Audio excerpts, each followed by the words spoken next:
Os 10 anos do LAPS representam um esforço extraordinário para completar o processo da reforma sanitária brasileira e da constituição do Sistema Único de Saúde do Brasil. O LAPS cumpre um papel de destaque bastante original no contexto, né, dos grupos de pesquisa brasileiros, ao abordar particularmente esse aspecto, né, do serviço de saúde, do sistema de saúde, que é a integralidade. E eu acho que isso o LAPS fez como contribuição muito importante para o campo, de uma maneira geral, né? Propiciou esse estímulo, né, ao desenvolvimento, e por congregar, não é, diferentes pesquisadores, isso também faz com que os núcleos locais, né, nos vários programas de pós-graduação do país, se sintam também bastante motivados para aprofundar a produção, para participar. Então, acho que essa é uma grande contribuição, de fato, né, que o LAPS dá ao campo. O LAPS tem dado uma contribuição fantástica para se repensar o sentido da política pública, a avaliação da política pública e novas possibilidades de desenvolvimento da política pública, não só de execução de ações, mas também de formação e de incubação. Tem uma vitalidade importante, né? Tanto o projeto quanto o laboratório, que provavelmente se dá para pensar 10 anos à frente. E eu acho que é um dos grupos mais produtivos e interessantes de ponta na saúde coletiva brasileira. Então, assim, uma universidade que possui um laboratório como esse, que integra tantas unidades acadêmicas, que integra a extensão, a pesquisa e o ensino, que integra áreas de conhecimento tão diversas, ele é um bom exemplo daquilo que uma universidade deve fazer e que é também compromisso e responsabilidade de uma universidade pública.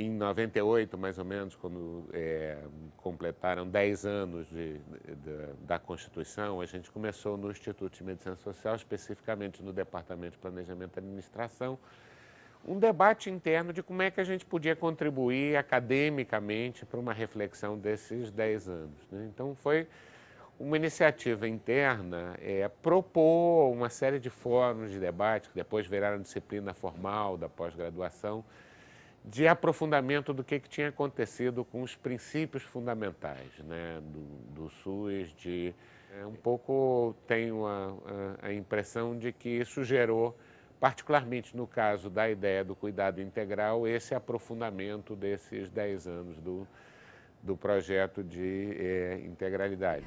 O tema da integralidade, bem interessante isso, eu acredito que foi das últimas questões a ser mais detalhadamente desenvolvido dentro da proposta original do SUS, né? Porque o SUS tinha a universalidade, a participação popular, a descentralização, tinha uma série de princípios, mas a integralidade era muito comentada e talvez a menos trabalhada do ponto de vista das pesquisas, da produção teórica. O LAPS, para mim, ele é, em primeiro lugar, um desdobramento feliz, virtuoso do grupo Racionalidades Médicas e Práticas de Saúde, porque ele nasceu desse grupo. Na origem dele, do LAPS, está o grupo Racionalidades Médicas. O sentimento da Madel e da integralidade, ela tem muito a ver nesse sentido, dessa aproximação, dessa reciprocidade, né? Desse reconhecimento recíproco entre a discussão da racionalidade médica como uma crítica a racionalidade biomédica, hegemônica, que é dicotomizante, que é reducionista, né? Essa crítica o tempo todo que estava no cotidiano das pessoas. Mas eu lembro que ainda era um grupo pequeno, a reunião, né, desse seminário era quase que uma reunião de trabalho de um grupo de pesquisa. E já desde as primeiras vezes que eu participei, foi uma experiência muito interessante, assim. Acho que essa ideia da gente, nas primeiras 3 edições, com os sentidos, depois a construção da integralidade, o cuidado, um pouco que a gente começou, de alguma forma, a mapear os caminhos de pesquisa e de cada vez mais enfatizar a experiência, a inovação e associar com a ideia de integralidade, não só como um princípio que se firma na letra da lei, mas se firma como uma atitude de afirmação da vida. Dá muita satisfação de ver o quanto que esse processo cresceu, né? Quer dizer, até do ponto de vista desse evento anual, né, pequenos seminários com meia dúzia de pessoas e que rapidamente ocupam todo o teatro da UERJ, com mais de 1000 pessoas, gente do Brasil inteiro, e a gente percebendo efetivamente a repercussão que esse trabalho está tendo em todo o país, não só na dimensão acadêmica, mas também na dimensão da atenção à saúde. E a partir da integralidade tão maltratada ainda em relação às políticas públicas, eles trouxeram uma revitalização desse conceito, ampliaram esse conceito e não ficaram apenas do ponto de vista de produção de livros, de artigos em periódicos, mas foram apoiando um conjunto de instituições que prestavam serviço de saúde e fazendo parcerias com outros centros acadêmicos, como é o caso do Instituto de Saúde Coletiva.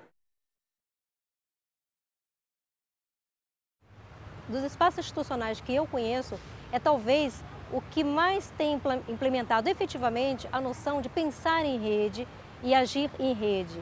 E isso, né, ele tem muito a ensinar a nós todos como fazer isso, né?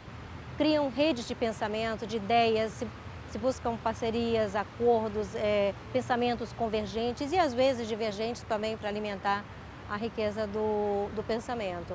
A ideia de formação de uma grande rede de grupos de pesquisa que pudessem, no nível nacional, trocar experiências, construir coisas juntas, criar uma perspectiva de ação concreta dentro dos municípios.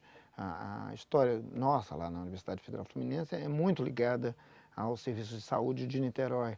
Então, a ideia de procurar outras pessoas, outros grupos que tinham o mesmo tipo de inserção dentro das suas cidades, dentro das suas políticas de saúde, nos pareceu bastante interessante. O ICICT, até porque também trabalha numa área muito próxima, né, informação, comunicação e saúde, tem uma parceria e uma interação muito grande, não só com o projeto do LAPS, mas também com a equipe que conduz e que trabalha no LAPS, né? Nós desenvolvemos juntos uma biblioteca virtual temática na área de integralidade, que tem uma interface grande com a biblioteca em saúde pública e com outras áreas temáticas que a gente, aqui no ICICT, vem coordenando junto com o Ministério da Saúde e a Bireme. O LAPS tem uma presença no cenário não só da pesquisa em avaliação de serviço de saúde no Brasil, mas também de conformação das atividades da Brasco, muito importante, isso reforça os nossos vínculos. Essa aproximação de nós ali rendeu frutos, até hoje está rendendo frutos para nós do Hospital Sofia Fechner, através de uma discussão do cuidado com integralidade, tá certo? E trazendo os nossos trabalhadores para uma visão mais crítica da nossa praxis do cotidiano. Toda essa discussão que o Vala traz, toda a discussão da educação popular e a discussão do Vala é uma discussão muito politizada, né, porque tem todo um link e ela está diretamente articulado com a integralidade. E ele se sentia muito feliz de participar do LAPS, né, por, de fato, assim, ele poder ver as ideias dele sendo propagadas. Era um motivo assim, de satisfação muito grande. Eu lembro de um dos seminários que o Vala participou, já com dificuldade de caminhar, e o prazer de estar ali, na hora que ele começava a falar, era uma empolgação. E aí, hoje a gente tem uma rede multicêntrica, né, com pesquisadores de instituições públicas de todas as regiões do país. A gente tem a Universidade Federal do Acre, a gente tem a Universidade Federal do Rio Grande do Sul, a gente tem a Universidade Federal de Juiz de Fora, a gente tem a Universidade Federal de Mato Grosso, a gente tem a Universidade Federal de Pernambuco. E mais ainda, né, mantendo coerência com o campo da saúde coletiva. A luta pela uma discussão, a produção interdisciplinar, ela não pode se fazer só em discurso, ela tem que se fazer em ato. A prática de pesquisa ela tem que ser interdisciplinar.